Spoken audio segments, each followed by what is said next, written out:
Good morning. Good morning. Good morning. I said I was going to come on and talk about this shit, so that's what I'm going to do. I'm going to wait for people to gather and we could discuss some of the things that's going on in the world before we get into the city girls and Salt and Peppa as a comparison. I won't be using any video footage or pictures or music or anything like that because I don't have time for them striking the channel, hitting me up, yellow dollar signs. I don't want yellow dollar signs. I need green dollar signs. So what's going on this morning? I know battle rap people. Hi, if any battle rap people out there tuning in. I seen the Born Legacy um, trailer just drop. Exciting, exciting, exciting. This weekend, Queen of the Ring, Watch the Throne 4. And for the people that's not in the battle rap, get into it. It's spicy. It's probably just as spicy as our black celebrity gossips that we be watching. So real quick, I wanted to do a 35-minute, 30-minute blog and compare the City Girls to Salt and Peppa. Now, look, we don't get a lot of female artists in hip hop. We just don't. And so to get a duo or a group, we get even less. I think the last actual hip hop success or mainstream group we did have in hip hop was Salt and Peppa. And I think like 357, they came out of Oakland, California under MC Hammer. They weren't a duo, but they were a group. Before that, before Salt and Peppa, I think we had Stetsasonic. Was their name Stetsasonic? I might be getting it fucked up. Feel free to correct me. I don't mind. So Salt and Peppa really set a very high standard. I took notes because they did a lot. You know what I'm saying? They raised the bar, and not only that, they were controversial and they were sexy. They dressed sexy, they danced sexy, and they're good looking women even to this day. They are some fine women. So let's get into Salt and Peppa. And this is a comparison. Yes, I'm saying, can the City Girls be the next Salt and Pepper? I'm not saying that the City Girls are Salt and Pepper now. I'm just saying that I feel like their influence is very strong. They seem to be very solid as a team, and they're getting very, very popular. Very popular. Where I feel like they're lacking at is in lyricism. But that could be worked out. You can work on your lyricism. You can bring writers in. There's ways nowadays where the lyricism isn't necessarily the key to your success in rap. So Salt and Peppa, you know what I'm saying? Those bitches. They are trendsetters. They were from Queens, New York. I'm having coffee. It's early. I don't want nobody talking about me having shots of tequila at 10:30 in the morning. So Salt and Peppa was formed in 1985. Like I said, they out of Queens. I think Astoria. I might be wrong. They're out of Queens, though. New York City. They won a Grammy Award. Best rap performance. Oaktown 357. JJ Fad. Yes, JJ Fad. I remember them too. Was their song Stetsasonic? Was that what I was getting confused? Oaktown 357 to me. Look at you all. They shut up. Oaktown 357. I liked it though. I liked it what they had. They was dancing and shit. When I look at it now, I'm like, oh my God. But I like Oaktown 357. And I think it's fun. You guys should go back and watch and see what they was doing. Because they were like probably the first female rap act to just like full out dance, like full out. If you needed to know how to dance in order to copy what they were doing, like full out, break your neck, break some sweat dancing. So Salt and Pepper, They won a Grammy for Best Rap Performance for None of Your Business in 1995. That song was so that song, none of your if I want to take a guy home with me tonight, it's none of your business. So they were tackling sexual subjects 20 years ago, right?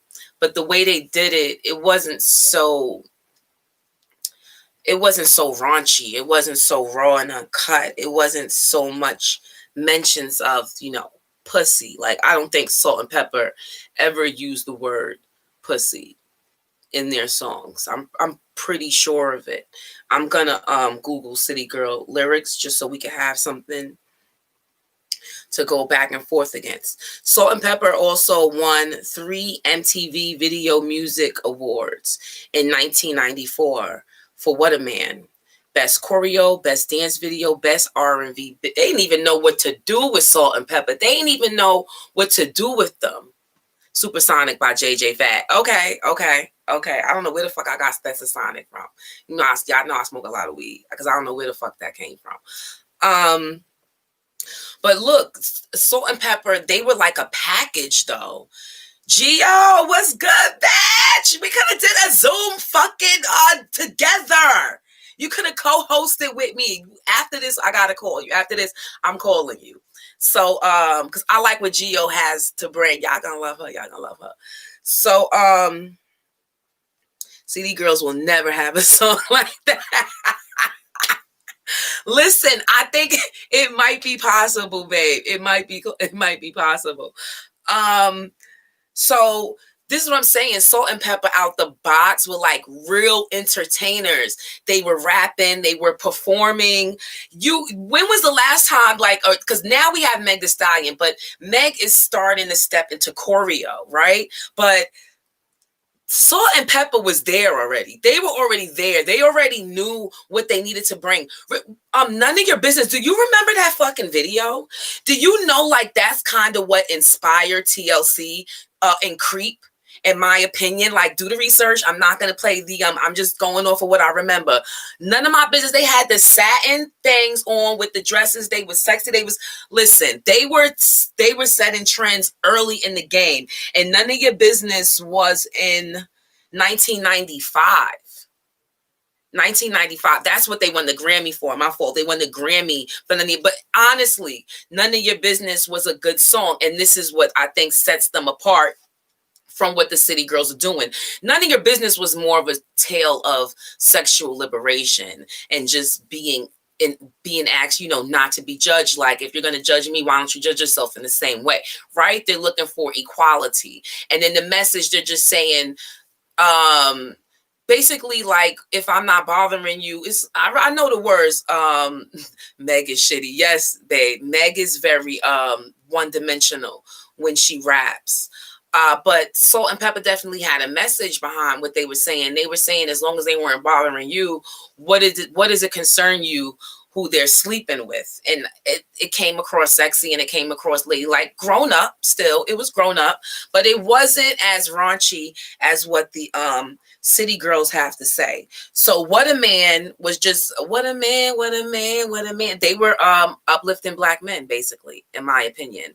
It was a whole video about yummy to the Black man is yummy. And that video, actually, when that video came out, it was like epic for like women in hip hop, because they was just like out there like, guess what? Yup, we from New York.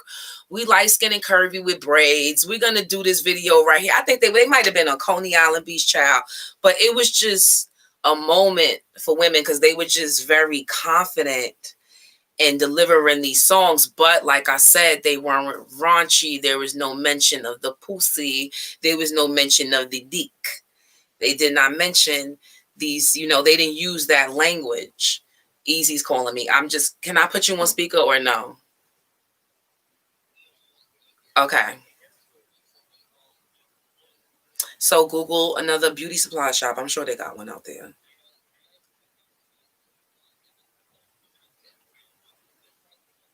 Okay, well then I'll just go to Allentown tomorrow.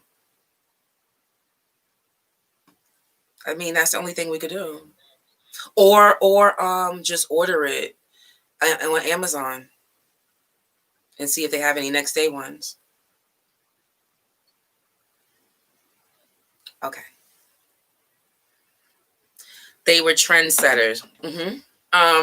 They were trendsetters, and I think what's more important about it is the message behind the music. Like nowadays, you don't necessarily have to have a message. I feel like the message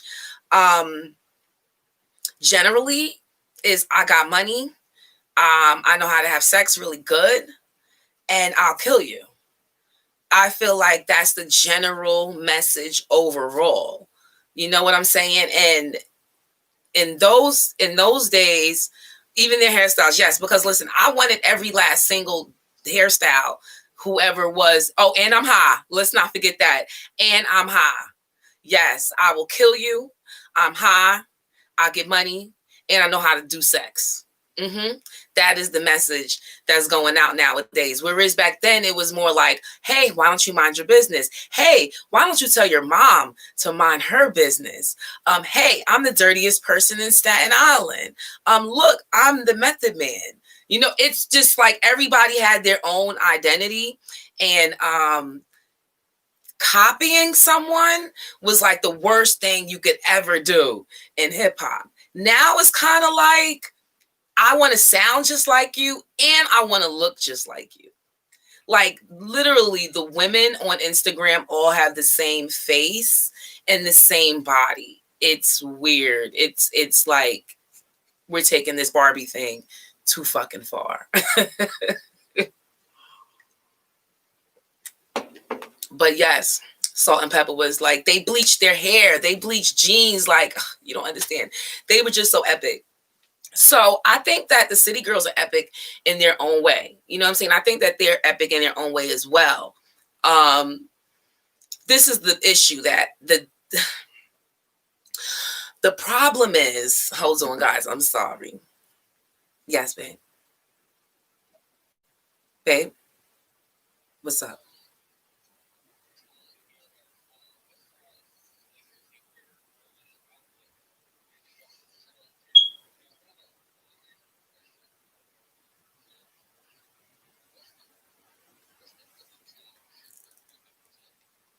The single soul. You know I'm live, right?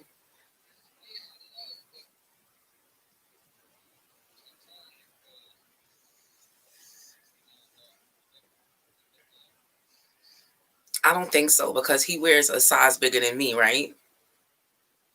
Because I'm a 6 and he's a 6.5. That's a in boys. No, it's a 6.5 in boys.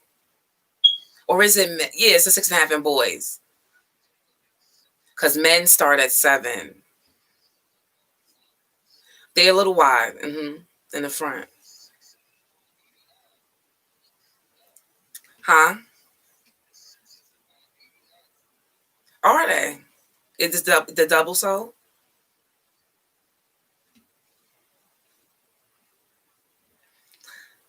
Yes, guys, we're gonna get right back into Salt and Pepper and the City Girls.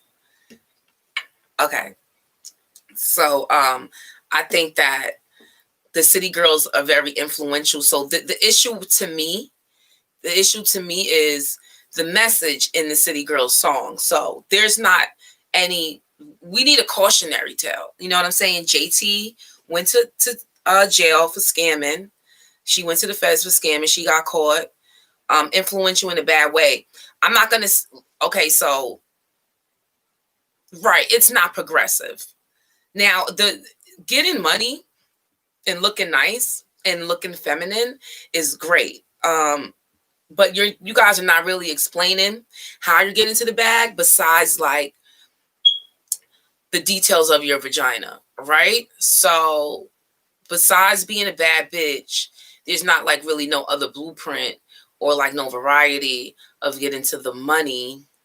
And I think that would be interesting. I think if somebody would write about that and maybe write about how they got to the money and how hard it was and talk about everything it actually took.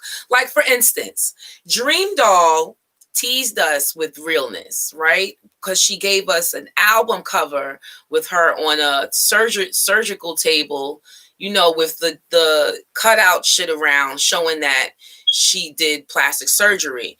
In her interviews, she'll talk about,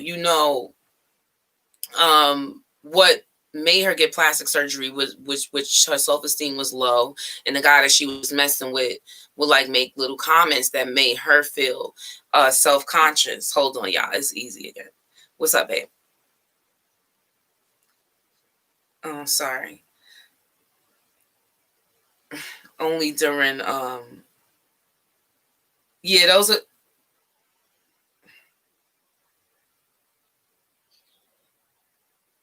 I don't know, those are good. I think they look like they're not high. That's why they're like three mid ankle or something like that. That's fine. Oh, no, I think those, yeah, I think those are good for him. Perfect. I mean, he's good.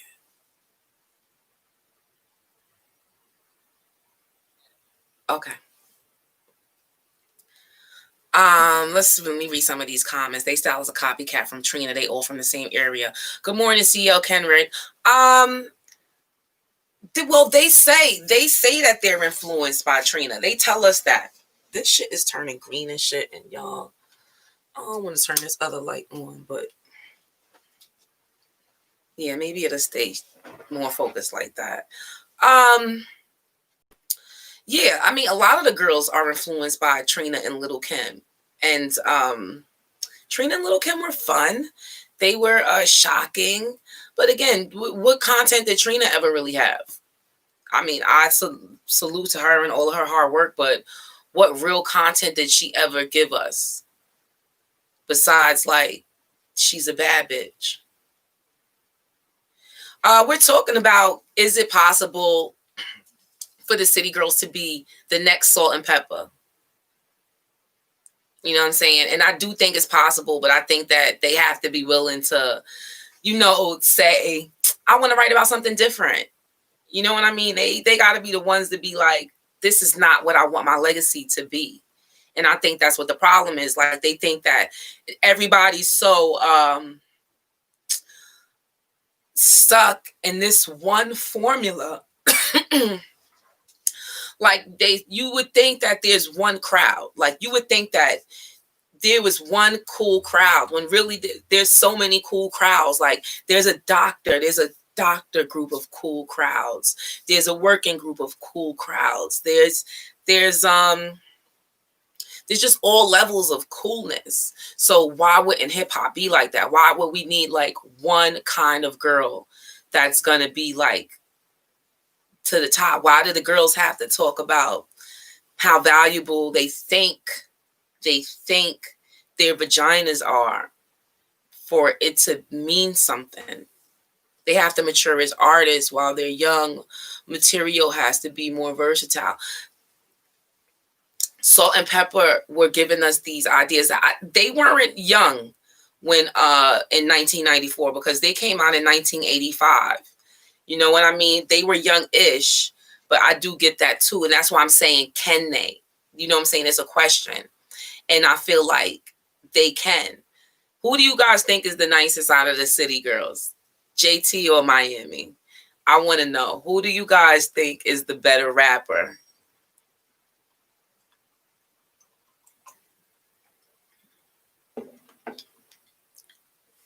I'm from the old school, 41 years young. Salute. Miami, GL said none. They see their value as in how good they pussy is. Yeah, it's true. That's at least that's what they portray. Hold on, guys. I'm sorry. What's up?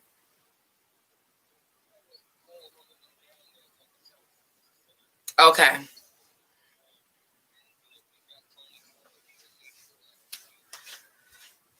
Mm-hmm.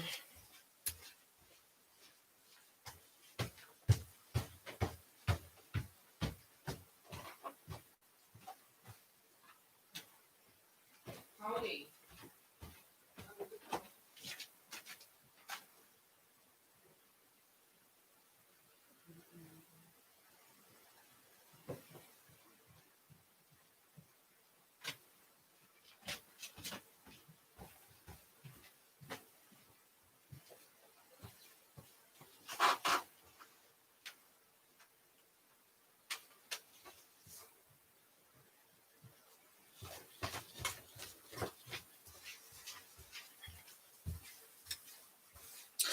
Sorry, chat. You know, it's online school, time to get Timberland boots for the kids, all that shit. And I'm home. So I needed to handle that for the kids. They got to evolve more than a one-trick pony, but I agree with you 100%. They could evolve into a modern-day Salt and Pepper. They never rap on beat. I think that they rap on beat. I love what JT just did on Said Something remix with Moneybagg Yo. I like that. It was fire to me. When I'm done, can you check everything? I like what they did. But they never rap. They never rap on beat. In which song, Gio, do you feel like they weren't rapping on beat? I feel like they do. Yes, that remix is fire. I love that remix. I like the baby on there. I feel like JT rapped better than Miami on there. But then there's times when Miami raps better than JT. What song was it that I feel like Miami kind of did way better than? I think it might have been the In and Out song with what's her name? Mulatto. Yeah, I like Mulatto too, but it's something about Mulatto that I don't like. But I like what she's doing. I like her grind. So I think the City Girls could possibly mature and grow into a Salt and Pepper. But let's just go over Salt and Pepper. Let me just go over really quickly what they have to live up to. That's important too. So mind you, already the standard is very high. Salt and Pepper have a Grammy for Best Rap Performance, None of Your Business in 1995. They have 3 MTV Music Video Awards in 1994 for What a Man, Best Choreo, Best Dance Video, Best R&B Video. They also received a BET Hip Hop Icon Award in 2010, which I think is well deserved. I'm surprised that they're not in the Hall of Fame, but I got to look at what you need to be in the Hall of Fame because I feel like Salt and Pepper are really special. Their debut album, Hot, Cool, Vicious, 1 million copies sold. Their 4th album, I forgot, I didn't write down the name of it. Holy shit. Not Salt and Pepper. They are legends. What's up, Battle Rap Panda? They are absolutely legends. But the question is, can they become that? I feel like they're very influential now. And I feel like we haven't seen a female rap duo like stick together and be successful in so long. Like it seems like those are big shoes. Absolutely. Those are big shoes to follow. Yeah, I get it. But I'm looking into I could see how sometimes you can see the potential in someone. I know it's hopeful, it's wishful thinking. I'm sending those positive vibes out there because I see something in them. That's all I'm saying. Let me see what Salt and Pepper, the name of their 4th album was. Their last album, after the intro, same material, almost every track on it can rap, though they definitely have to do more for hip hop if they want to live up to that caliber. DJ Moretti, I agree. Shit, Lil Yachty B.O.B. too. Lil Yachty, he wrote Act Out or some Act Up. He wrote Act Up for them. I think they can't live up to Salt and Pepper. They're not gonna last. They're gonna get repetitive real fast. We'll see, because right now it seems like repetition is in style. Let me look up Salt and Pepper's Salt and Pepper's 4th album. Very Necessary. Okay, so Very Necessary. Yeah, but he wrote their big hit. They're continuing to put out hits though. You know who they sound like to me? I don't know if y'all know Saucy Santana, but for some reason when they rap sometimes I be feeling like Saucy Santana wrote that. I don't know. I didn't research it, but that's who they sound like to me sometimes. Very Necessary was released October 12th, 1993 on London Records /Polygram. Who in the hell is those people? And where are they now? They had the album featured songwriting and production by Salt Pepper, Spinderella, and Azor.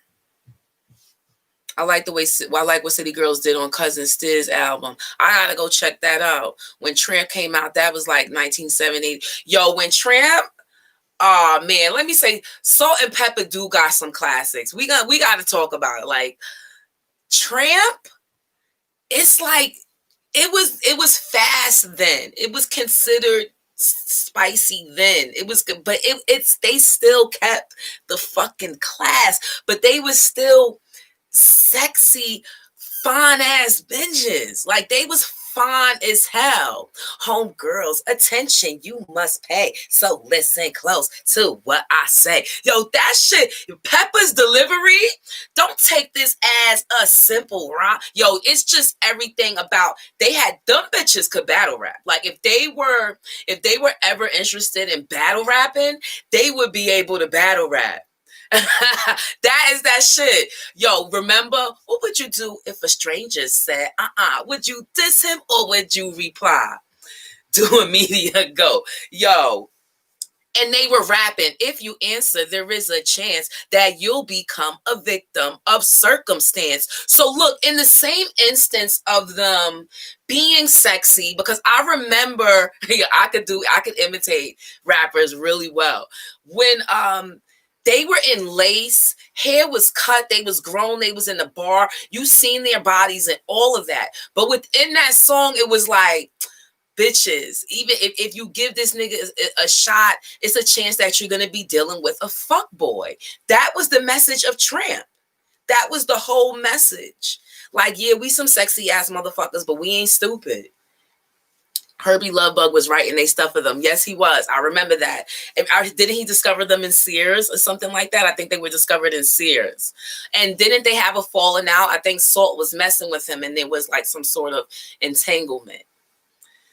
Gotta do what you gotta do. Gotta get a rough neck. Why can't they play that anymore? MC Light also was another one, but she didn't even give us sexy vibe. She gave us the all American black girl that you love to love, right? The tomboy that you love to love, that attracted all the guys liked her. She was that girl that was like with a head on her shoulders. Yeah, because she thought he was messing with Sweet Tea. Spill that 80s tea. Spill that 80s tea. Who did Sweet Tea snitch on? I heard about that too. Like, I was doing like this tribute to Sweet Tea because she looked so good back then and she still looks good now. And I like made a post like, salute to Sweet Tea and, you know, our icons of female rap. And someone came right on the post like, she's a snitch. You know how niggas are. That era though, Black Woman Strong, best era, all my aunties and shit. Facts. Sweet Tea had hits though. Like we could have an episode where we're talking about all the old school girls. Like, hold on, guys. What's up, babe?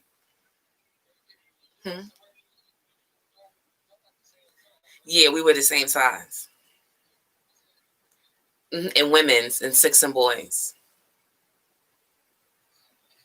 Yes. And that equates to a six and boys. But make sure if there are six and boys. If there were women's, I don't know about kids. It got to be boys, not kids. It got to be six boys. Well, let them know. Say she wears an 8 in women's, and then they'll be able to tell you. All right. Okay. I'm proud and I'm gonna join that soon. Sweet Tea and Jazzy Joyce. DJ Jazzy Joyce of Burke Avenue. Yes, she's fire. What's up, babe? Okay, hello? Okay, he must have accidentally on me. Women's size on them higher than men's. Yeah, no. Yeah, that's the side. Trust me, I know. It's 8 in women's, 6 in boys. That's what I've been for 20 years. Love and support here. Highly opinionated was good. Sweet Tea and Star is cousins. Okay, that makes sense. I would love to see Roxanne Shantae battle today. I don't think she's gonna do that, but she definitely supports the ladies. I see her around. I see her around, still in the culture, contributing. Tell Easy he is the GOAT. Yes, he truly believes that. He truly believes that he is the GOAT. He is the GOAT, though. He is that. But I think that the city girls could definitely do it. But I think that they need to tell the cautionary tales like the greats do. The great women, the greats tell cautionary tales. You know, the greatest songs of hip hop are stories, and probably some heartbreaking ones. Those are the greatest hip hop songs ever, and especially the ones that ring true. So they need to tackle these subjects. Not enough subjects are being tackled in music nowadays, especially in Black music. I don't know what they're doing in other genres. You know what I mean? Because in rock and roll, they're singing about all their problems. They're singing about the cocaine, the girls, the mom they want to murder, the bills, the cheating husband. They're doing it all. And I think the only thing women in rap for the most part speak about is their vagina, their wigs, nails did, and niggas ain't shit, and how they gonna trick a nigga. And I just think that there's so much more going on. I'm not saying that's what everybody raps about, because I do know there's other rappers like Rhapsody, Snow, The Product. There's a lot of girls out there that have substance, but we know that those girls are not at the top. We know what's at the top. Now, that being said, do you guys see city girls turning around? Do you guys see them like saying, fuck that, my integrity? Do you see them growing up? That's the question. Like, do we see the city girls evolving into a Salt and Pepper, JT in Miami? I would love it. I think JT needs to tell us a cautionary scam story. You know what I'm saying? Or give us a Fed song. Give us a day. Like, walk us through a day in the Feds. Does she have a song like that? Maybe I'm mistaken. Maybe there's one out about that. Miami should tell us about more stories about the tumultuous relationship she's in with that CEO of her label, because the things that, I'm not gonna drag their business through the streets. That's not what we're here for. But I mean, like, you could help the next bitch on the come up, that they're looking at you guys thinking that this shit is so glamorous and so easy, and you guys know that it is not. You guys know that you got work done to your body. Talk about that. Oh, that reminds me, when I was talking about Dream Doll, like, the cover of the album was this, and then she gave us this in the interviews, but when the songs came out, it wasn't in the content. It didn't reflect in the content. Nobody's telling us about how much pain they are in with these surgeries. Nobody's talking about how the fucking shit in their body is rejecting the foreign objects. No one's talking about the morning nausea, the sickness. No one's talking about that shit. And I just feel like it needs to be talked about. Nobody's talking about the way they've been taken advantage of, or which niggas try to take advantage of them. We don't want to hear, like, Jaguar, right? Yeah, you're telling everybody's business, but we need to know, we need to catch up. You know what I mean? We can't live in the past, period. We need to prevent shit. So I would appreciate, thank you for sharing. I would appreciate if they would put some heart into the music. They do a blog, and maybe from the blog they could get inspiration. Like, I want to hear some everyday shit besides getting flued out. You know what I'm saying? And wigs and shit. It would be really great. So that's it, guys. You know what I'm saying? I'm gonna wrap this up. I'm gonna come back on later, though, in a little while, and I want to talk about the 40-year version, this movie that came out on Netflix, and a couple of the girls from the Queen of the Ring was in it. Mickey Fax was in it. It's a good movie. It tackles a lot of subjects. It's layered in a way that I think is going to be fun for us to discuss. It's about a woman who's 40 and she's a playwright, but she wants to rap. She teaches a class. She's living in a Harlem that's being gentrified. The place, she's feeling like a sellout with this play. It's just a bunch of layers to it that I think we could talk about, especially ageism and hip hop.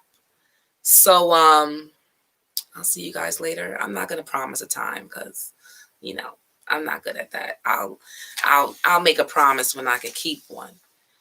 We didn't talk too much about City Girl accomplishments, but I know that they have like there's an album out now that I downloaded. They're featured on some singles. I like what they did so far, but this wasn't so much as a comparison as to like predict what the future holds for them, depending on which route they take with their artistry. Okay, so I'm out of here. Like, subscribe, follow, share, tell your friends to follow me. I'm gonna be visiting y'all more often. And I almost forgot the Black Dollar Gang. Salute that everybody came up with that. This is the Black Dollar Gang. Salute to the Black Dollar. I didn't ask for any donations. Yes, I'm calling you as soon as I get off of this. I didn't ask for any donations this time because it just didn't compel me. I wasn't compelled to call out, or do any Black Dollar chants. But the Black Dollar, the Black Dollar, the Black Dollar is almighty. And together we won't need a motherfucking soul. We could really get rich in this and let the money circulate. Okay? And I do this for us. So easy as a fucking issue. Just today it was just a matter of the sneaker sizes. You know what I'm saying? And it's okay that he called because I probably wouldn't have checked the text messages. I need to check my text messages more often when I'm going live. So that's it. I'll be back. I don't know what we're going to talk about. I want to talk about Wendy Williams as a cautionary tale. Oh, and rest in peace to Kawan Charles. Am I saying the name right? I was tweeting and writing about this all morning. The 15-year-old boy who was found dead November 2nd in Louisiana in a sugarcane field, went missing October 30th, returned face disfigured to the point where it's heartbreaking to look at. We're probably going to talk about that a little bit when I come back. It's sad. It's crazy. A modern day lynching. People are saying he's 2020s Emmett Till. It's terrible. The details of this finding his body is sketchy. The whole thing is sketchy, guys. The whole thing is sketchy. Civil rights lawyers are already involved. The mother wanted the picture. It's very graphic, the picture of his face. She wanted the picture of his face to circulate. So I'll probably do a separate blog on that to discuss the tragedy of this 15-year-old boy, Kawan Charles. They called him Bobby. So the mom wanted the picture to circulate. She wanted to bring awareness to this. She wanted to show the inconsistencies with the stories because according to the police, he drowned. And he was found in a sugarcane field, burned and with his face disfigured. And he was 15 years old. Last time he was seen, he left with his 17-year-old friend. They not releasing the 17-year-old's name and his mother. So this is a tragedy, and I'm definitely going to discuss it later as well. All right, guys. So I'll see y'all later. The Black Dollar, you know what I'm saying? Don't hesitate to donate that motherfucker when I come back either. You know what I'm saying? These bills got to get paid. Nothing's free. The Black Dollar, almighty. Almighty.